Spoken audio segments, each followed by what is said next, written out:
नमस्कार, मैं हूं तनिषा चौहान। बहुत बहुत स्वागत है आपका हमारे नए कार्यक्रम स्पॉटलाइट हरियाणा में, जहां पर हम बात करेंगे हरियाणा से जुड़े हर मुद्दे की।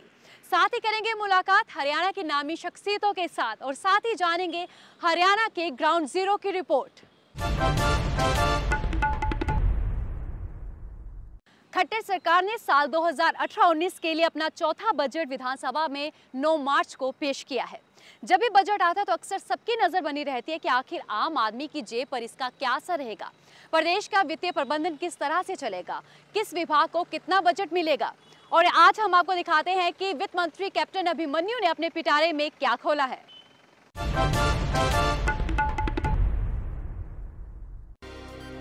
शुक्रवार को वित्त मंत्री कैप्टन अभिमन्यु ने साल 2018-2019 का 1,15,000 से अधिक का बजट विधानसभा में पेश किया। पिछले वर्ष की तुलना में ये आंकड़ा 12.6% ज्यादा है। इस बजट में प्रदेश की जनता पर कोई नया कर नहीं लगाया गया है और न ही किसी कर की दर में बढ़ोतरी की गई है। प्रदेश में उद्योगों को एक बड़ी राहत जरूर दी गई है। प्राकृतिक गैस का इस्तेमाल करने वाले उद्योगों को अब 12.5% वैट के स्थान पर 6% वैट देना होगा। प्रदेश की 350 औद्योगिक इकाइयों को इस राहत के चलते लाभ होगा। साथ ही नए उद्योगों को आकर्षित करने में भी सफलता मिलेगी। अपना चौथा बजट भाषण पढ़ते हुए कैप्टन अभिमन्यु ने एसवाईएल के निर्माण के प्रति भी अपनी प्रतिबद्धता दोहराई। एसवाईएल के निर्माण के लिए बजट में 100 करोड़ रुपए का प्रावधान किया गया है। उनका ये भी कहना था कि एसवाईएल के निर्माण के लिए अगर 1000 करोड़ रुपए की आवश्यकता भी पड़ी तो उसका प्रावधान किया जाएगा। इसके साथ साथ वित्त मंत्री ने कई और अहम ऐलान भी किए। राजकोष का कुशल प्रबंधन करने के लिए Haryana state financial services limited स्थापित करने की तजवीज की गई है। 96 मिनट के अपने भाषण में कैप्टन अभिमन्यु ने कहा कि सरकार का फोकस इस बार किसानों की आय को दोगुना करने और कौशल विकास पर रहेगा। साल 2018-2019 के बजट में शिक्षा के लिए 13,978 करोड़ रुपए, स्वास्थ्य के लिए 4,769 करोड़, पंचायत और ग्रामीण विकास के लिए 4,301 करोड़, सिंचाई के लिए 3,222 करोड़ और कौशल विकास के लिए 658 करोड़ रुपए का प्रावधान किया गया है। कैप्टन अभिमन्यु का कहना है कि साल 2018-2019 का बजट सामाजिक सरोकारों का बजट है, लेकिन विपक्ष इससे संतुष्ट नहीं है। विपक्ष का कहना है कि यह बजट हर मोर्चे पर विफल बजट है। बजट में कोई बड़ी राहत प्रदेश की जनता को नहीं दी गई है। विपक्ष ने पूरे बजट को केवल आंकड़ों की बाजीगरी बताया है। इनेलो और कांग्रेस दोनों ने बजट की तीखी आलोचना की है।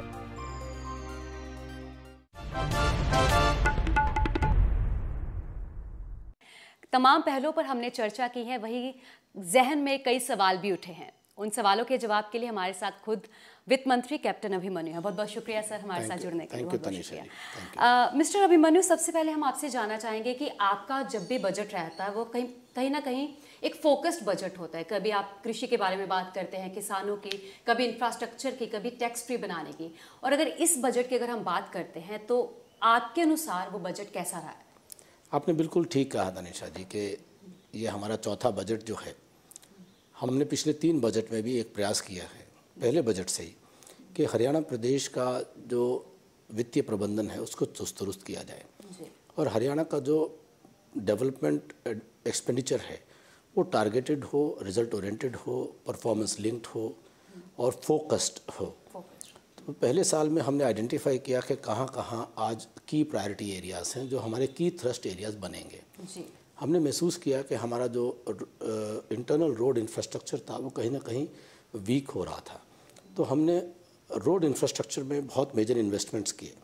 इरिगेशन का इंफ्रास्ट्रक्चर बहुत सालों से हमारा वीक हो रहा था। हमने आफ्टर 39 ईयर्स हमने हरियाणा प्रदेश की 1340 जो कैनाल्स की टेल हैं उसमें से जो है 7 छोड़ करके सब टेल्स पर पानी पहुंचाने का काम किया। पहले 2 बजट में हमने इन फोकस को लेकर काम किया। तीसरे बजट पिछले साल हमने अर्बन लेवल जो अर्बन लोकल बॉडीज़ जो है हमारा शहरी विकास है उसके बजट को 2600 करोड़ रुपए से लेकर हमने 5400 करोड़ रुपए किया। सीधा डबल करने का काम किया, डबल से भी ज़्यादा, ताकि शहर का इंफ्रास्ट्रक्चर एकदम अपग्रेड हो। फिर हमने साथ साथ ये संकल्प किया था कि शहर और ग्रामीण के जीवन स्तर में एक समानता आनी चाहिए। इस साल हमने उस ग्राम विकास के साथ साथ जो कृषि क्षेत्र है, जो किसान मजदूर की जो आर्थिक हालात है, उसको हमने आमूलचूल तरीके से बदलने की सोच के साथ में कृषि के जो पूरे बजट में 53% की वृद्धि करने का काम किया है। रूरल डेवलपमेंट में और एडिशनल बजट जो है वो, ताकि वो जो मोमेंटम बनाया है वो मोमेंटम अब सस्टेन्ड मोमेंटम रहे, वो और ज़्यादा आगे बढ़े। कृषि में हमने ऐसा नहीं कि रूटीन एग्रीकल्चर को हम इंसेंटिवाइज कर रहे हैं, नहीं, हमने बहुत टारगेटेड अप्रोच के साथ चले हैं। और कि जैसे पैडी और वीट और सरसों, शुगर केन और कॉटन, ये हमारी 5 बेसिक स्टेबल क्रॉप्स हैं। इससे आगे बढ़ा जाए। हमारा दिल्ली के हम 3 तरफ हैं, तो 13 ज़िले जो एनसीआर में आते हैं वो हम पेरी अर्बन फार्मिंग के दिल्ली के ज़रूरत को पूरा करने के लिए यहाँ पर हमारा जो किसान है वो दूध की ज़रूरत पूरी करे, सब्जी की करे, फ्रूट्स की करे, उनके खाद्यान्न की करे, सब वैरायटी वो उगाए। बड़ी मार्केट हमारे पास है। जो वाटर मैनेजमेंट है, ड्रिप इरिगेशन पर सब्सिडी हमने बहुत बड़े स्तर पर देने का काम किया है कि जो डार्क जोन्स हैं उनमें हम ड्रिप इरिगेशन को बढ़ावा देंगे। तो कुल मिलाकर कृषि पर एक बड़ी होलिस्टिक अप्रोच के साथ में कि फार्मर की वैल्यू एडिशन होनी चाहिए इनकम में। वो एक स्टैंडर्ड एग्रीकल्चर से डबल इनकम करना ये बहुत लंबी कॉल है, 2022 तक होगा। हमको एडिशनल उसके रिसोर्सेज जो है उसके घर में ही जो आज जिसको वो काम आता है उसी काम में हम उसको सपोर्ट करें, सब्सिडाइज करें, इंसेंटिवाइज करें। फिर इंडस्ट्रियल इंसेंटिवाइजेशन सब्सिडीज में इंडस्ट्री का बजट हमने बढ़ाया है, इंफॉर्मेशन टेक्नोलॉजी का बढ़ाया है, और सबसे इम्पोर्टेंट बात इस साल के बजट की है कि हमने युवाओं के लिए हमने स्किल डेवलपमेंट से लेकर के प्लेसमेंट से लेकर के बेरोजगारी भत्ता से लेकर के इस बार रोजगार सृजन के हमने इस बजट को विशेष फोकस देने का काम किया है। सर, मैं आपसे जानना चाहूँगी कि हम तमाम पहलुओं पर बात करेंगे, लेकिन आम आदमी ये जानना चाहता है सबसे पहले कि उसकी जेब पर क्या असर है। तो आपने आम आदमी की जेब और ज़रूरत का कितना ख्याल रखा है? देखिए, पूरा हमारा जो कोशिश रही है, हम इस एक भाव के साथ काम करते हैं कि ये जो बजट है ये संसदीय प्रणाली में विधायिका द्वारा पास किया गया पूरे साल भर का आमदनी और खर्चे का हिसाब किताब है जी। जो आमदनी है ये किसकी है? हरियाणा प्रदेश के 2.5 करोड़ लोगों की खून पसीने की गाड़ी कमाई का पैसा हरियाणा के खजाने में आया। तो ये पैसा उन्हीं हरियाणा के जहाँ पर ज़रूरत है, आवश्यकता है, ज़रूरतमंद लोग हैं, आम आदमी है, जो समाज के अंतिम पंक्ति में बैठा हुआ व्यक्ति है, गाँव के अंदर रहने वाला, बस्ती में रहने वाला जो अंतिम व्यक्ति है, उस तक इसका लाभ नहीं पहुंचेगा तो हमारा पूरी इस लोकतांत्रिक व्यवस्था होने का कोई मायने नहीं है। That's nice. सर, आपकी रेवेन्यू रिसिप्ट की बात करें तो इस बार करीब 77,000 करोड़ है, तो उसको कौन से सोर्सेज से पैसा आएगा, किस तरह की रणनीति इसको लेकर बनाई गई है? देखिए, हमारे रेवेन्यू के 2 कंपोनेंट होते हैं, एक है टैक्स रेवेन्यूज, एक नॉन टैक्स रेवेन्यूज जी। और टैक्स रेवेन्यू में सबसे फर्स्ट है वो जीएसटी है, दूसरा है वैट जो हमारे पेट्रोलियम प्रोडक्ट्स पे हम आज लगा पा रहे हैं, तीसरा है एक्साइज ड्यूटी जी। और इसके अलावा हमारे पास स्टैम्प ड्यूटी जो आती है रजिस्ट्रेशन ऑफ प्रॉपर्टीज़ में। ये मेजर टैक्स रेवेन्यूज़ का मैंने आपको जिक्र किया। और इसके साथ में नॉन टैक्स रेवेन्यूज़ में जो ट्रांसपोर्ट की इनकम होती है, जिसमें रोड टैक्स आता है, टिकट्स का कलेक्शन आती है, उसके अलावा हमारे माइनिंग की इनकम आती है, उसके अलावा हमारे टाउन कंट्री प्लानिंग के जो कॉलोनीज़ के लाइसेंस की इनकम आती है। तो ये 3-4 इनकम्स नॉन टैक्स रेवेन्यू की है। इसके अलावा capital grants from government of India और जो है फिर हम बाकी उसके लिए हम लोन लेते हैं। आपका कुल बजट 1,15,000 करोड़ के करीब है और 77,000 की रेवेन्यू रिसिप्ट की बात करें, ये जो गैप है इसकी फुलफिलमेंट के लिए जो क्या रहेगा? जैसे मैंने आपको बताया कि जो टोटल रिक्वायरमेंट होती है आपके रेवेन्यूज़ के अलावा आपके जो सेंट्रल ग्रांट्स, उसके अलावा जो हमारा इस बार लगभग हमने 19-20 हज़ार करोड़ रुपए का डेट रेज करने का हमने प्रपोजल दिया है। सो इस तरह से ये पूरा बजट का हमने जो रिसीट साइड है वो भी वहाँ पर एक्सप्लेन की है। मिस्टर अभिमन्यु, यहाँ वक्त एक छोटी सी ब्रेक का। अच्छा सर, कर्जे का मुद्दा बहुत बड़ा है, विपक्ष हमेशा इसे बनाता है ना। और अगर बजट के मुताबिक कर्जा चुकाने के लिए कुल बजट का आई थिंक 23.1% जो है वो पैसा एलोकेट किया जाएगा। तो सर, आपको क्या लगता है कि एक बहुत बैलेंस्ड वे है इस तरह से कर्ज को चुकाने का? 23% बहुत बड़ा हिस्सा है जी, स्वाभाविक है। ये 23% तो वो है तनिषा जी, जो हम 10 साल पहले जो लोगों ने लिया है उनका चुका रहे हैं। अच्छा जी, ये तो वो है जी जो। और ये हमेशा इकोनॉमिक डेवलपमेंट इकोनॉमिक्स में एक बेसिक कॉन्सेप्ट है। ये है कि हम जीडीपी की इवैल्यूएशन करते हैं कि एक राज्य आज के दिन कितना उत्पादन कर रहा है, उसके आधार पर उसकी जो पर कैपिटा इनकम आ जाती है, उसके आधार पर उसकी पेइंग कैपेसिटी का अंदाज़ा लगता है जी। उसके ग्रोथ पोटेंशियल का बेस का अंदाज़ा लगता है कि growth is a natural thing. अगर हमारी जीडीपी 8% से ज़्यादा से बढ़ रही है कोरिलेटेड हो गया, तो वो इसका मतलब आने वाले 10 साल बाद जब चुकाना होता है तो ये एक जीडीपी का एक कैलकुलेशन बनता है। लेकिन हरियाणा इसमें बहुत रिस्पॉन्सिबल स्टेट रहा है। हम बहुत कंप्लायंट हैं, सारी जो एफआरबीएम की नॉर्म्स हैं हम सबको मीट करते हैं। एक ही जगह आज हमारा जो एक टारगेट था रेवेन्यू डेफिसिट को 0 लाने का, जो कि और कोई राज्य रेयरली कोई राज्य ला पाता है, पर हम उसके दिशा में भी हम काम कर रहे हैं। मतलब we have been a very responsible state and we still want to continue to be a responsible state and go on the growth trajectory. Fine sir, मैं आपसे पूछना चाहूँगी कि जिस तरह हम हमेशा कहते हैं कि पिछली सरकार की गलतियों का सामना आपको करना पड़ा है, 3 बजट आप पेश कर चुके हैं, चौथा बजट आज आपने पेश किया, तो आपको क्या लगता है कि कितनी पिछली गलतियों को आप सुधार पाए हैं, अगर उसकी मेजरमेंट? तनिषा जी, मैं एक चीज़ ईमानदारी से स्वीकार करता हूँ कि अतीत में जो लोगों ने काम किया उन्होंने भी अच्छे काम किए होंगे, उनसे भी गलतियाँ हुई होंगी, ठीक है। तो मैं सारी चीज़ें कभी कोई गलत नहीं करते। सवाल ये है कि हम जब आए हैं हमने एक डायग्नोस्टिक्स किया, ईमानदारी से एक डायग्नोसिस किया और एक वाइट पेपर निकाला, राज्य की वित्तीय स्थिति क्या है, राज्य को हमने आगे किस दिशा में लेके जाना चाहिए, क्या अच्छा हो रहा है, क्या गलत हो रहा है। तो जो कुछ गलतियां हमारे ध्यान में आई कि जिनको हमें ठीक करना चाहिए। जी सर, आपकी बातों से जाहिर है कि समीक्षा आप काफ़ी करते हैं, अपनी गलतियों पर समीक्षा कभी, मतलब वो आपको क्या लगता है कि 3 सालों में ऑब्वियसली गलतियां कई होती है, हर किसी से होती है, तो वो समीक्षा भी जारी है, देखते हैं कि जो एलोकेट किया वो हुआ कि नहीं हुआ, उसका क्या पैटर्न है, क्योंकि लोगों को हमेशा लगता है कह तो दिया, हुआ कहाँ? निश्चित तौर पर ये बहुत अच्छा आपने सवाल किया कि ये जो सही एनालिसिस ही सही डिसीजन का आधार बन सकता है, सही डायग्नोसिस ही सही इलाज का आधार बन सकता है जी। और ये जो एनालिसिस है ये वन टाइम नहीं हो सकता, it has to be a continuous process, ये लगातार करने वाली चीज़ है जी। अगर मेरे स्वभाव में किसी दूसरे के काम का एनालिसिस करना है तो मुझे अपने काम का एनालिसिस भी करना चाहिए जी। तो जैसे मैंने कहा कंटिन्यूअस प्रोसेस है। हमने 3 साल में 4 साल में अलग अलग मदों में पैसा दे करके हमने, जैसे मैंने आपको कहा, हमने इस बजट को अब ये अनुभव किया कि हमें बजट के हर पैसे को जो हम दे रहे हैं हर विभाग को, हमें उसको परफॉर्मेंस लिंक करना चाहिए, हमें आउटकम मैट्रिक्स डिफाइन करने चाहिए। इस साल आपको ये करना ही पड़ेगा। इस साल मैंने बजट के अंदर ये सस्टेनेबल डेवलपमेंट गोल्स 2030 तो यूएनडीपी के विजन के साथ हमने अपने आप को अलाइन किया है कि ये 2030 तक अचीव करना ये कागजी कार्रवाई नहीं होगी। 2030 कब आएगा, उसके हमने पूरे टारगेट्स को ईयर वाइज हमने डिवाइड कर दिया, बजट के पैसे को उनके साथ लिंक कर दिया और उस टारगेट को एक एग्जांपल देना चाहता हूँ। उसमें एक टारगेट है कि 2019 में हमने जो एक्सट्रीम पॉवर्टी में रहने वाले लोग हैं 1100 लोगों को हमने उससे ऊपर उठाना है, पूरे प्रदेश में 1100 परिवारों को। तो 1100 परिवार, उसके हिसाब से जो बजट दिया है तो उनका टारगेट है 1100 परिवार आपको लिस्ट दे करके बताना पड़ेगा। 1,19,000 लोगों को आपने बिलो पॉवर्टी लाइन से ऊपर उठाना है। आप इनके लिए जो चाहिए स्कीम बना करके हमें लाइए। आपने जवाबदेही भी तय की है और टाइम लिमिट भी जो है वो उसकी timelines and milestones as you said it. Yes.